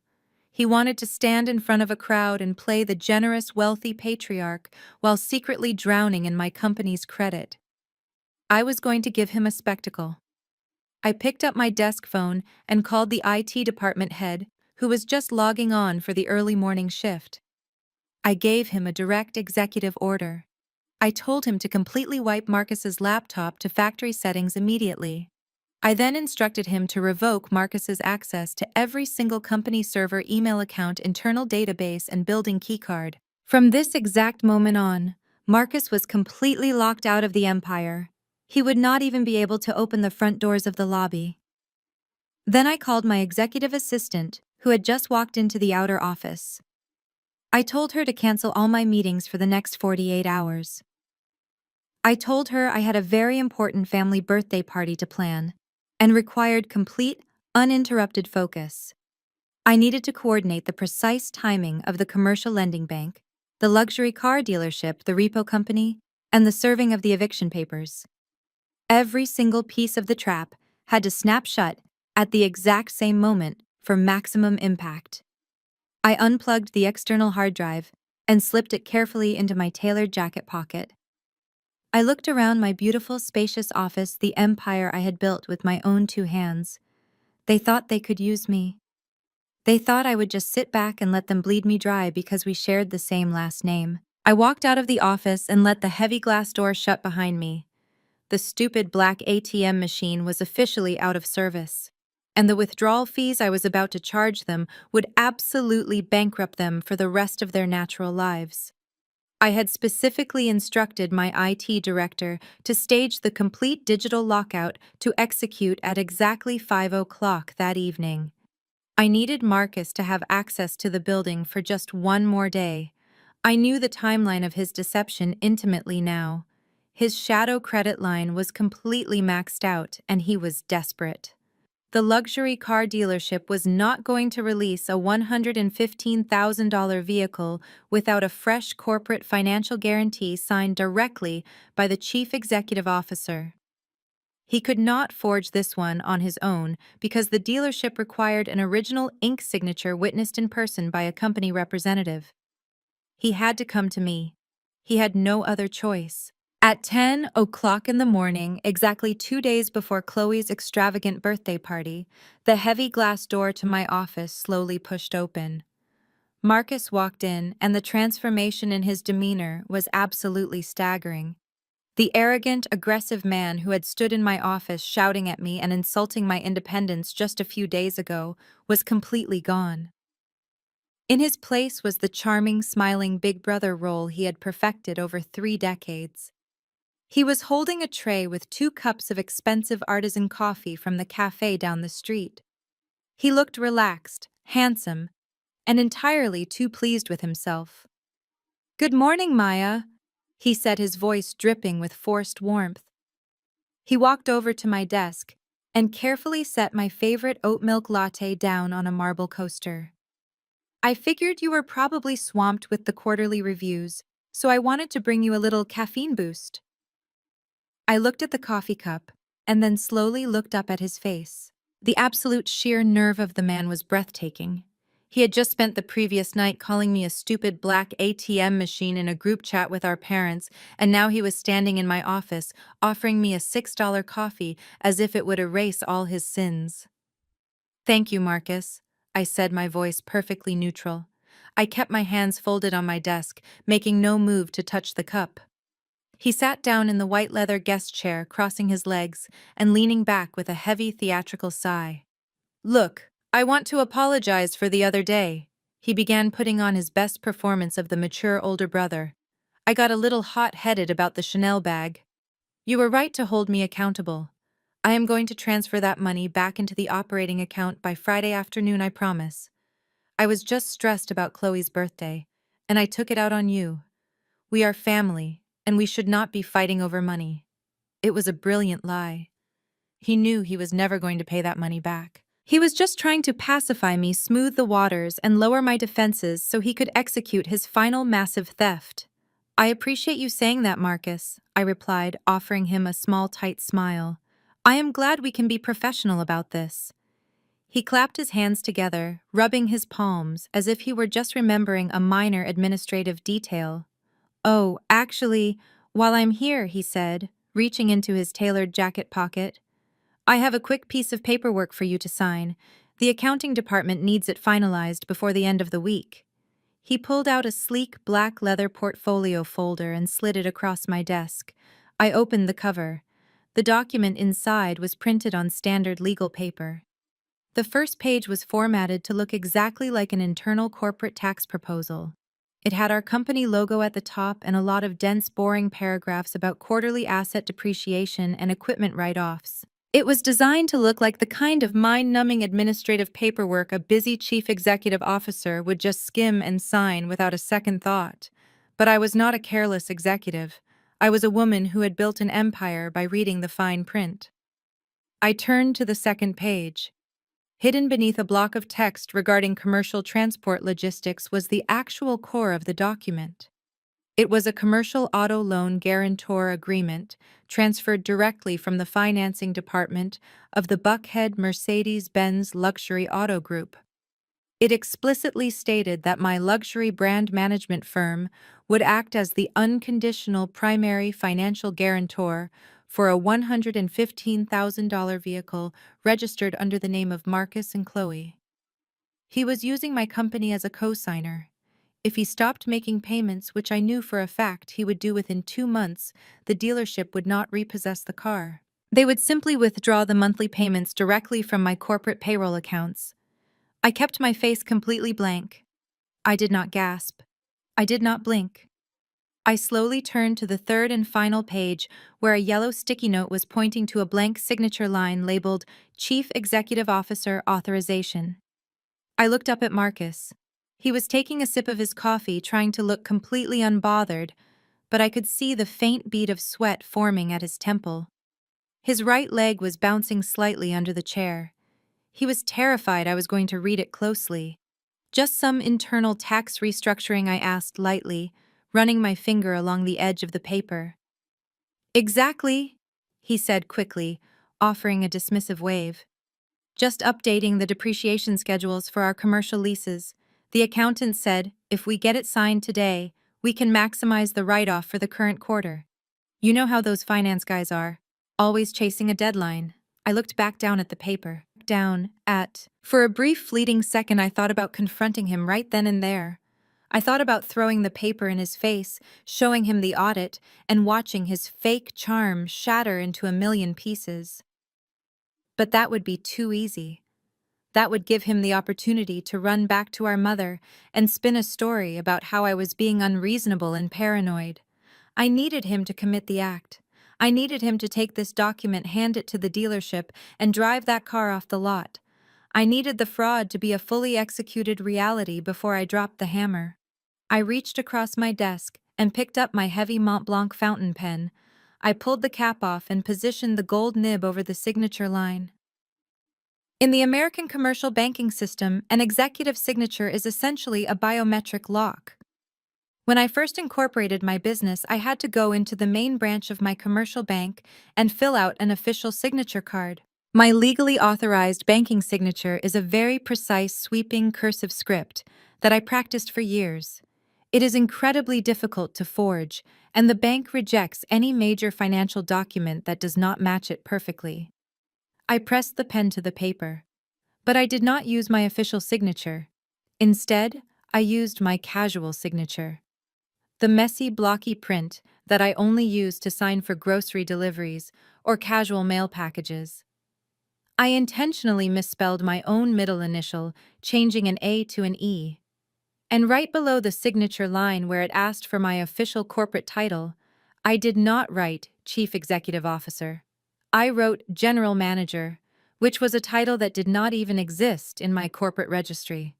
To the untrained eye of a desperate, greedy man, it looked like a standard authorized signature. But to a bank auditor, a judge, or a fraud investigator, it was a completely unrecognizable piece of legally void scrap paper. By intentionally altering my signature and title, I was ensuring that the dealership had absolutely no legal standing to ever claim a single dime from my company. The document was completely unenforceable. Marcus was essentially handing the dealership a fraudulent guarantee that he had orchestrated himself. I capped the pen and closed the leather folder. I slid it back across the smooth marble surface of my desk. All done, I said, offering him a bright, completely artificial smile. Let the accounting department know I want a summary of the tax savings next week. Marcus let out a breath that he had clearly been holding for the last 3 minutes. His entire body relaxed. He snatched the leather folder off the desk with a speed that almost gave away his desperation. The greed in his eyes was so bright, it was practically glowing. He had done it. He actually believed he had outsmarted me. He believed he had secured the ultimate status symbol to parade in front of his wife and her country club friends, entirely on my dime. You are the best, Maya, he said, standing up and flashing me a brilliant, triumphant grin. I will take this straight to the finance team. Have a great day at the office. Do not work too hard. He turned around and practically jogged out of my office. He was moving so fast he forgot to take his coffee with him. I sat in my chair and listened to his footsteps fading down the hallway, heading straight for the elevators. I knew exactly where he was going. He was driving straight to the Buckhead Mercedes dealership to hand that fraudulent document to a salesman and demand the keys to the black S-Class. I looked at the coffee cup he had left behind on my desk. I picked it up, walked over to the small trash can in the corner of my office, and dropped it in. The trap was now fully set. The bait had been taken. He had the fake approval he needed to execute his grand illusion. Now all I had to do was make sure the entire family was gathered in one place to watch the illusion violently collapse. I walked back to my desk, picked up my phone, and dialed the direct number for my attorney. It was time to finalize the timing of the eviction notice. Richard answered on the second ring. His voice was crisp and professional, the exact tone you want from a high-powered real estate attorney who charges $900 an hour. I stood by the floor-to-ceiling window of my office looking out at the city below. The entire axis of my world felt as though it had permanently shifted. It was a dizzying, beautiful slant where the heavy burdens of family obligation were finally sliding off my shoulders, leaving nothing but cold, calculated gravity in their place. I need the eviction paperwork finalized immediately, I told him, my voice steady and completely devoid of any familial sentiment. The property on Oak Ridge Drive. The tenant is Marcus, and he is currently 18 months delinquent on his lease. I want a standard 30-day notice to quit for non-payment of rent. Richard paused for a brief second. You are referring to your brother, correct? We discussed this property a couple of years ago when you first executed the lease. Are you absolutely certain you want to proceed with a formal hostile eviction? Once I file this with the county clerk, it becomes a matter of public record. I am entirely certain, Richard, I replied. I want the notice printed on heavy legal stock. I want the exact total of the delinquent rent bolded on the first page. That is $72,000 in arrears. I want the legal consequences of failing to vacate explicitly detailed. He has 30 days to remove himself, his family, and his belongings from my property, or the county sheriff will physically remove them for him. Understood, Richard said, his tone shifting into pure legal execution mode. I will have my paralegal draft the notice to quit right now. Standard procedure is to have a process server nail it to the front door or hand it to the tenant directly. When do you want it served? Do not hire a process server, I instructed. Send the finalized physical document via courier directly to my office by tomorrow afternoon. I am going to serve him personally. Richard agreed and hung up. One call down. The foundation of Marcus and Chloe's fake millionaire lifestyle had officially been legally condemned. Now it was time to cut the financial oxygen supply that was keeping the rest of their delusion breathing. I walked back to my desk and picked up the secure landline, dialing the direct extension for my elite corporate banking liaison at the commercial lending institution. Her name was Victoria, and she handled all the high-level authorizations for my corporate portfolio. She answered immediately, greeting me with her usual cheerful professionalism. Victoria, I need to initiate a zero-tolerance asset freeze across all secondary accounts linked to my employer identification number, I said, getting straight to the point. Victoria's cheerful tone instantly evaporated, replaced by sharp corporate efficiency. Of course, Maya. What is the scope of the freeze? Are we looking at a compromised card or a complete systemic breach? It is a complete internal breach, I explained. I need you to immediately revoke the corporate purchasing authority of my Director of Operations, Marcus. Cancel his black card. Cancel any secondary travel cards issued in his name. Terminate his login credentials for the online banking portal. But most importantly, Victoria, I need you to pull up the shadow credit line he recently opened using the company as a guarantor. I heard the rapid clicking of her keyboard through the phone line. I have it right here, she said, her voice tight with concern. The revolving business line of credit. The current outstanding balance is $290,000. Freeze it, I commanded. Put a hard lock on the account. Do not allow a single penny to be drawn from that line of credit ever again. And Victoria, there is an incoming authorization request from the Buckhead Mercedes-Benz Luxury Auto Group for $115,000. They are going to attempt to process the final paperwork and draw the funds by tomorrow morning. I see the pending authorization, Victoria confirmed. Do you want me to simply decline the charge? No, I said, leaning forward, resting my elbows on the cool marble of my desk. I want you to hard bounce it and flag the entire transaction as a critical credit fraud event. The signature on the corporate guarantor document he provided to the dealership is mathematically invalid. It is a forged document. When the dealership attempts to finalize the wire transfer, I want your fraud department to reject it explicitly on the grounds of identity theft and unauthorized corporate action. There was a heavy silence on the line. Victoria knew exactly what that meant. In the commercial banking world, a hard fraud flag does not just decline a transaction. It triggers an automatic alert system. It destroys the applicant's internal banking score and forces the merchant, in this case, the luxury car dealership, into an immediate asset recovery protocol. Consider it done, Maya. Victoria said, her voice completely serious. The cards are being deactivated as we speak. The credit line is frozen. The fraud flag will be planted on the Mercedes transaction. If he tries to buy a pack of gum with any account linked to your firm, the card will be swallowed by the machine. He is completely locked out of the financial system. Thank you, Victoria, I said, and placed the receiver back on the cradle. 2 calls down. Marcus was now a man standing in the middle of a desert without a single drop of water. But I knew how car dealerships operated. Marcus was a smooth talker. He had likely built a strong rapport with the salesman over the past week. Because the preliminary authorization had cleared a few days ago, the dealership would likely hand him the keys to the S-Class and let him drive it off the lot tomorrow morning, assuming the final wire transfer would clear by the end of the business day. They would not realize the funds had been rejected for fraud until the car was already parked in Chloe's driveway. I needed to make sure that the exact moment they discovered the fraud was the exact moment Marcus was trying to present the car to his wife. I picked up my cell phone and dialed the third and final number.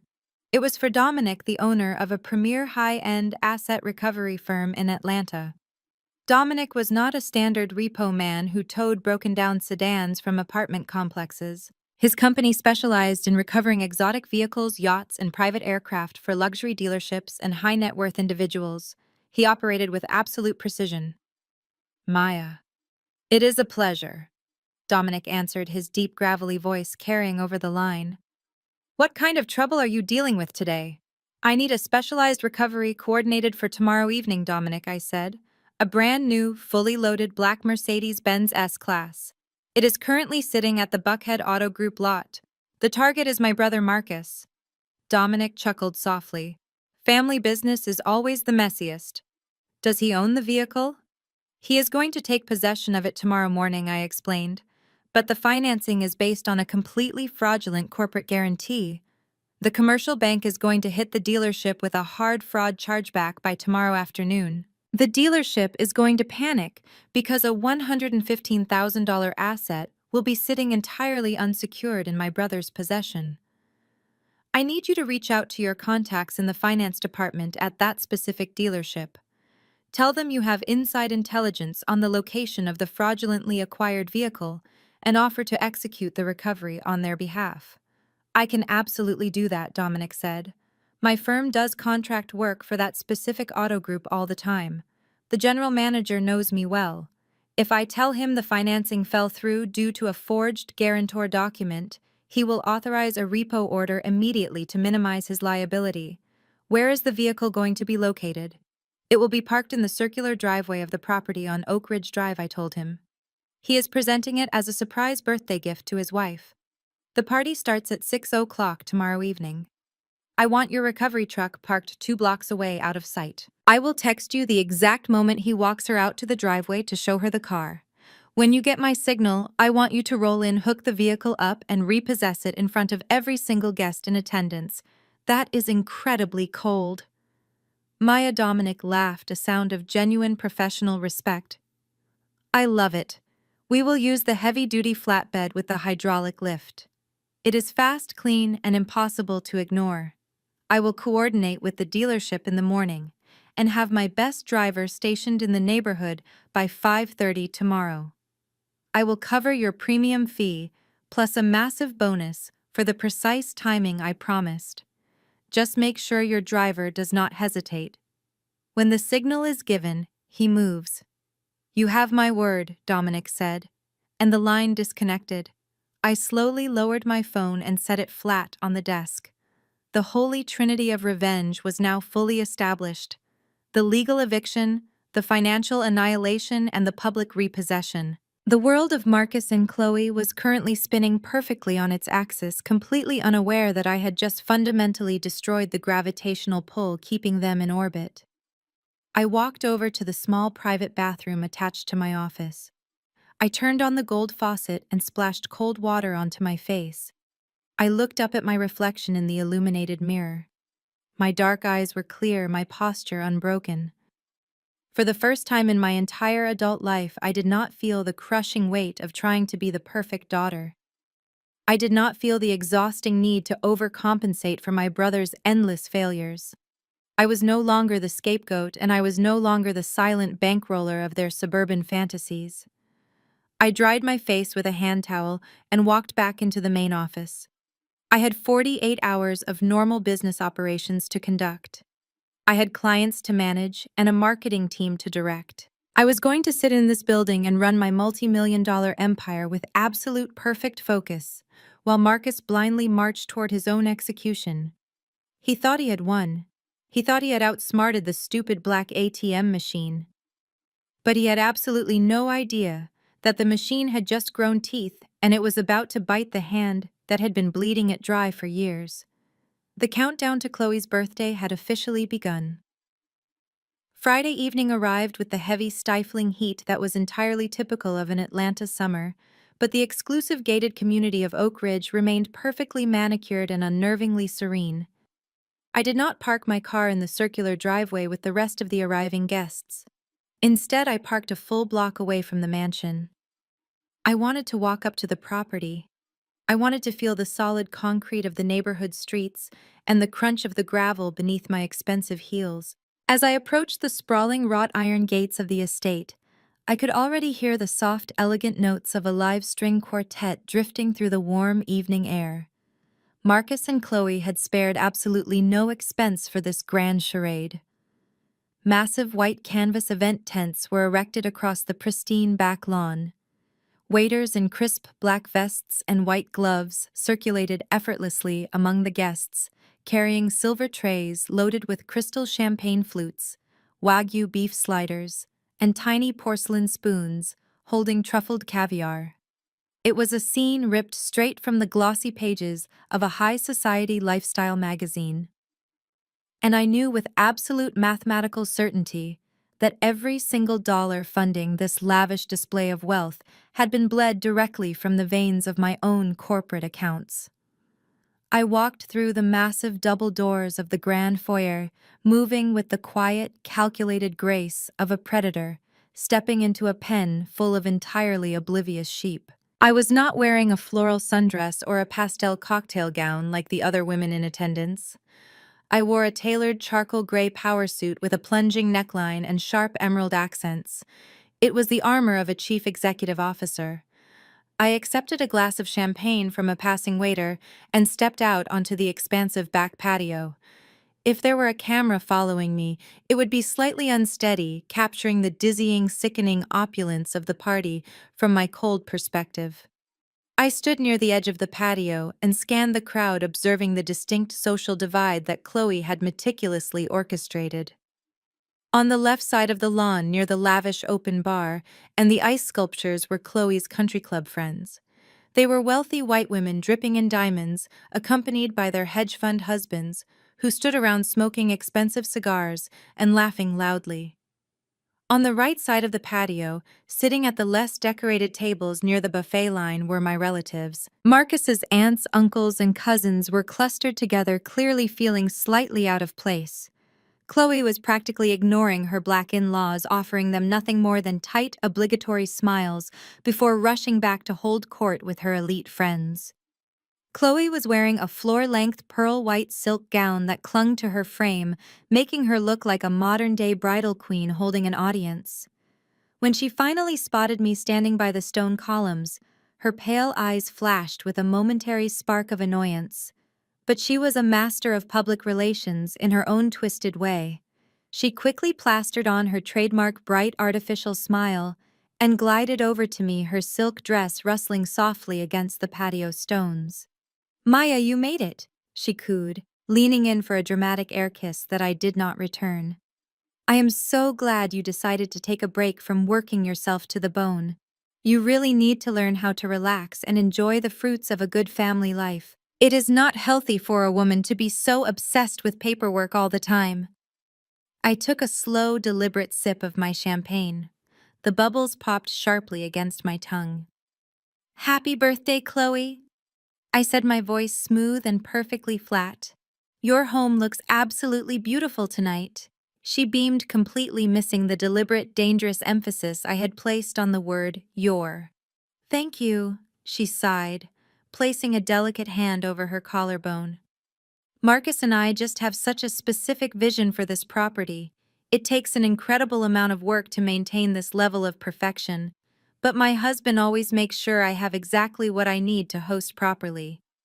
Before I could respond, my parents appeared suddenly at Chloe's side.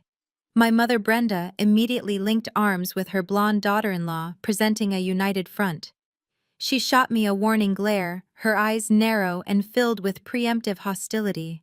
"Do not start any trouble tonight, Maya," my mother muttered under her breath, keeping her voice low so Chloe's wealthy friends standing nearby would not hear. "This is your brother's night to shine. He has worked so hard to put this beautiful party together.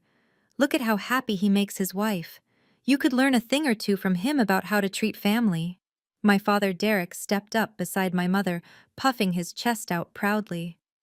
"Your mother is right, Maya," he added in his deep, authoritative tone. "Tonight is about respecting the man of the house. Marcus is proving exactly what it means to be a provider. Sit down, have a drink, and try to be happy for someone else for a change." I looked at the three of them standing there, completely wrapped in their shared delusion. They were standing on the stone patio of a property that I owned, lecturing me about hard work while drinking champagne that I had unwittingly paid for. I did not argue. I did not raise my voice or defend myself. I just gave them a slow, chilling smile. "You are absolutely right, Father," I replied, looking over the rim of my crystal glass. "I am going to learn exactly what Marcus is capable of tonight." At exactly 6:45, the string quartet abruptly stopped playing. The low murmur of the crowd quieted down as Marcus stepped up onto the raised stone terrace, overlooking the sprawling lawn. He was wearing a custom-tailored midnight blue tuxedo, looking every inch the wealthy, self-made patriarch he desperately pretended to be. He tapped the microphone, sending a brief whine of feedback through the towering outdoor speakers. The backyard fell completely silent. "Welcome, everyone," Marcus announced, opening his arms wide to the crowd. "Thank you all for coming to our home tonight to celebrate the absolute light of my life, my beautiful wife, Chloe." The crowd applauded politely. My father stood in the very front row, clapping louder than anyone else, a look of overwhelming, arrogant pride etched across his aging face. Marcus waited for the applause to die down before continuing his speech, pacing the terrace like a seasoned politician delivering a keynote address. When I first met Chloe, I promised her I would give her the world, Marcus said, his voice booming with manufactured sincerity. I promised her that as a man, it was my sacred duty to provide, to protect, and to elevate our family to the highest possible standard. Let me tell you all it takes: blood, sweat, and relentless dedication to build a life like this. There are late nights, early mornings, and endless sacrifices. But looking out at this gorgeous estate today and seeing my queen glowing in silk, I know that every single drop of sweat was worth it.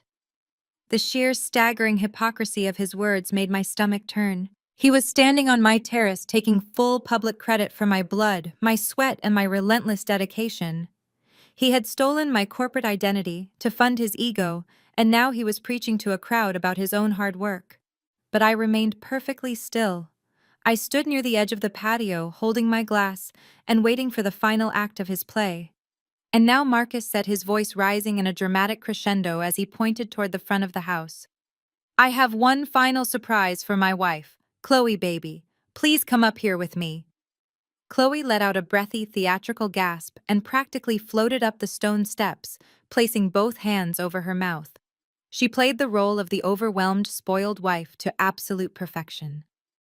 Marcus wrapped one arm tightly around her waist and directed her attention toward the large iron side gates that opened up to the circular driveway. Everyone direct your attention to the front drive, Marcus shouted into the microphone. Happy birthday, my queen.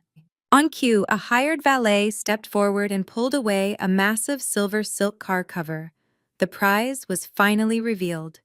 It was a brand new, fully loaded black Mercedes-Benz S-Class, resting perfectly under the glow of the expensive landscape lighting. The pristine dark paint reflected the party lights like a mirror, and a massive red velvet bow was strapped across the hood. The crowd let out a massive collective gasp of pure, unrestrained envy. The country club wives whispered furiously to each other, clearly impressed by the extravagant display of wealth. My family cheered loudly, whistling and clapping for their golden boy. Chloe let out a piercing shriek of joy and threw her arms around Marcus's neck, kissing him deeply as camera flashes erupted all around them from the hired photographers. He had done it. He had successfully executed his grand illusion. He reached into his tuxedo pocket, pulled out the heavy silver key fob, and handed it to Chloe. She held the keys up high in the air, like a championship trophy, waving them to her cheering friends. They were standing at the absolute peak of their fabricated mountain, basking in the adoration of a crowd they had entirely deceived. I took another slow sip of my champagne and reached into the pocket of my charcoal blazer. My fingers brushed against the cold screen of my cell phone. I pulled it out and looked at the single text message sitting in my inbox from Dominic, the recovery agent. The text read, "My driver is at the end of the block, awaiting your signal." I looked up from my phone, watching Marcus kiss his wife's cheek as the crowd continued to applaud. I typed two simple words into my phone and hit send. Move in.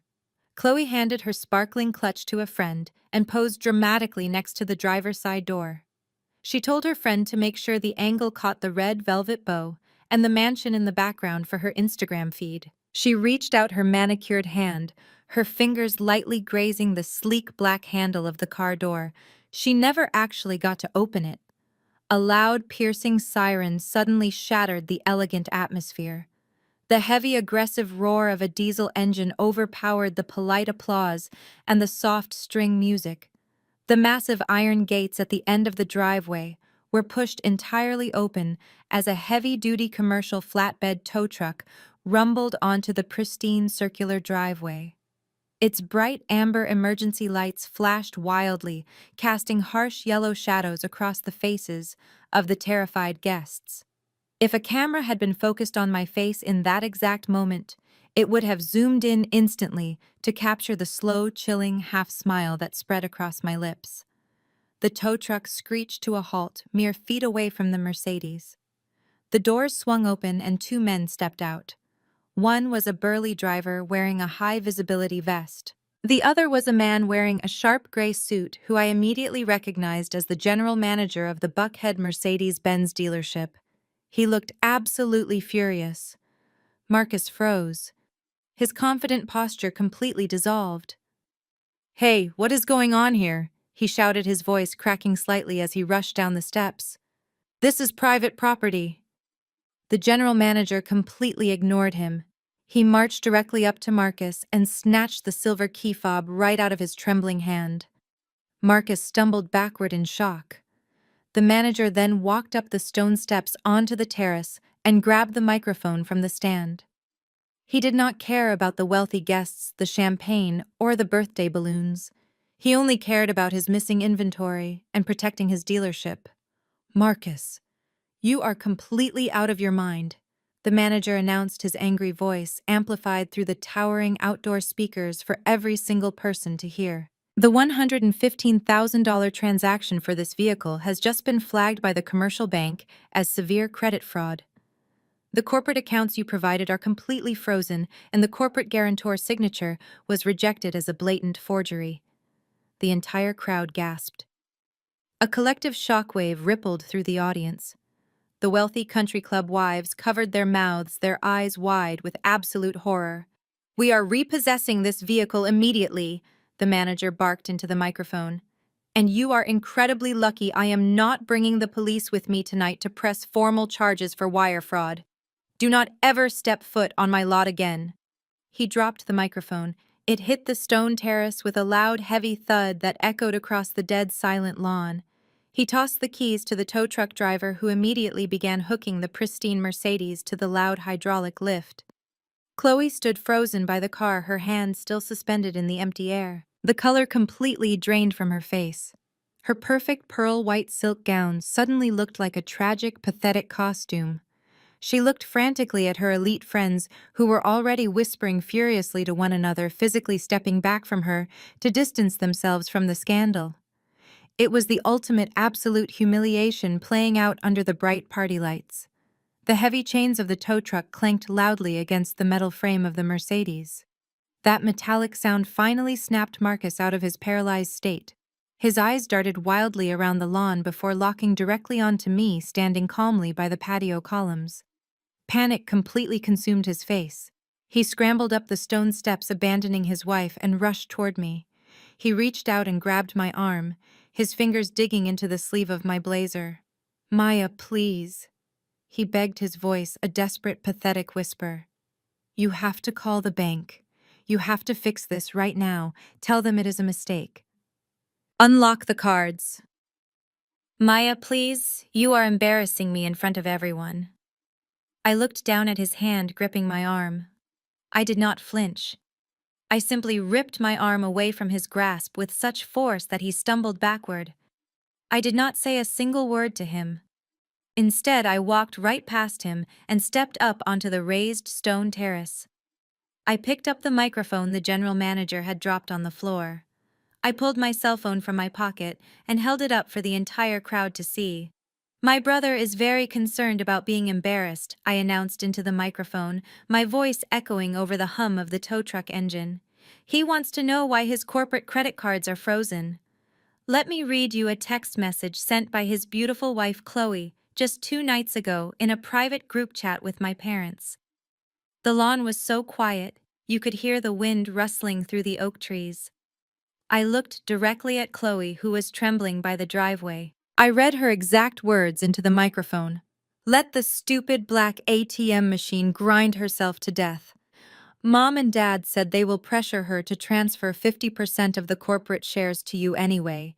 Let us just enjoy the ride while she pays for everything." Gasps erupted from the crowd again.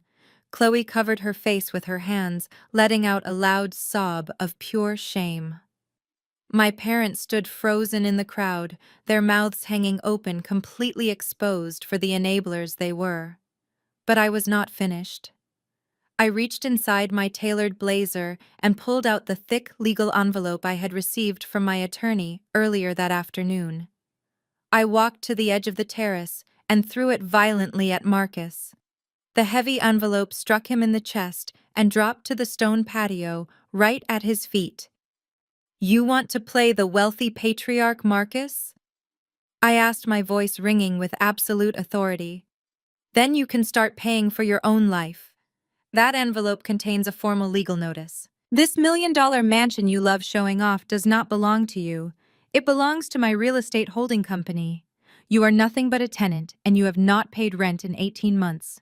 You have exactly 30 days to vacate my property before the county sheriff throws you and your belongings onto the street." The silence that followed was deafening. Then the absolute chaos began. Chloe let out a blood-curdling scream. She charged up the terrace steps, her silk gown dragging on the stone, and slapped Marcus across the face with a sickening crack. She screamed that he was a liar and a fraud, hitting his chest as he tried to back away. The wealthy country club wives immediately turned their backs and practically ran toward the exit, dragging their husbands with them, eager to escape the radioactive fallout of the scandal. The fake empire had officially collapsed, and I stood there watching it burn. It has been exactly 6 months since the night I tore down the Grand Illusion on Oak Ridge Drive. The dust has finally settled. I am sitting in the exact same spot on my velvet sofa, looking out over the Atlanta skyline. The harsh, chaotic energy of that summer evening has been entirely replaced by a deep, comforting warmth in my penthouse. My company is thriving, my mind is clear, and my life is finally my own. The consequences of that night hit my family like a freight train, and there was absolutely nothing they could do to stop it. Marcus is currently spending his days sitting at a defense table in a federal courtroom. The commercial lending bank did not take his forged corporate guarantor documents lightly. He was formally indicted on multiple counts of wire fraud and bank fraud. He is facing serious prison time, and without my corporate accounts to drain his fake empire, evaporated overnight. Chloe did exactly what a parasite does when the host body dies. She detached immediately. She filed for divorce the very next week, citing financial deception and ruined credit. The wealthy country club friends she loved so much completely ostracized her the moment the tow truck pulled away. With no money and no $1 million mansion to film her aesthetic social media videos in, she was forced to pack her designer bags and move into her parents' unfinished basement in the suburbs. The self-made boss wife is now completely silent online. As for my parents, they learned the hardest lesson of all. They desperately tried to save their golden boy. My father Derek and my mother Brenda took out a massive second mortgage on their own home to hire a high-priced criminal defense attorney for Marcus. They threw every single dollar of their retirement savings into a burning fire, trying to protect a man who had never protected anyone but himself. But it was not enough. The legal fees drained them within months, putting them on the absolute brink of bankruptcy. When the money ran out, they finally did what they always did when they needed a bailout. They called me. My phone lit up with dozens of missed calls and desperate, tearful voicemails from my mother begging me to drop the fraud charges, begging me to pay the lawyers, and pleading with me to save our family. I listened to exactly one of those voicemails sitting right here in the quiet peace of my home. Then I pressed delete and permanently blocked both of their numbers. I had already paid my dues to that family, and the account was officially closed forever. Blood does not give anyone the right to parasitize your life. If someone calls you the black sheep, remember, the black sheep is the only one not blindly following the herd. Have you ever had to clean toxicity out of your life? Tell me in the comments, and do not forget to like and subscribe for more stories.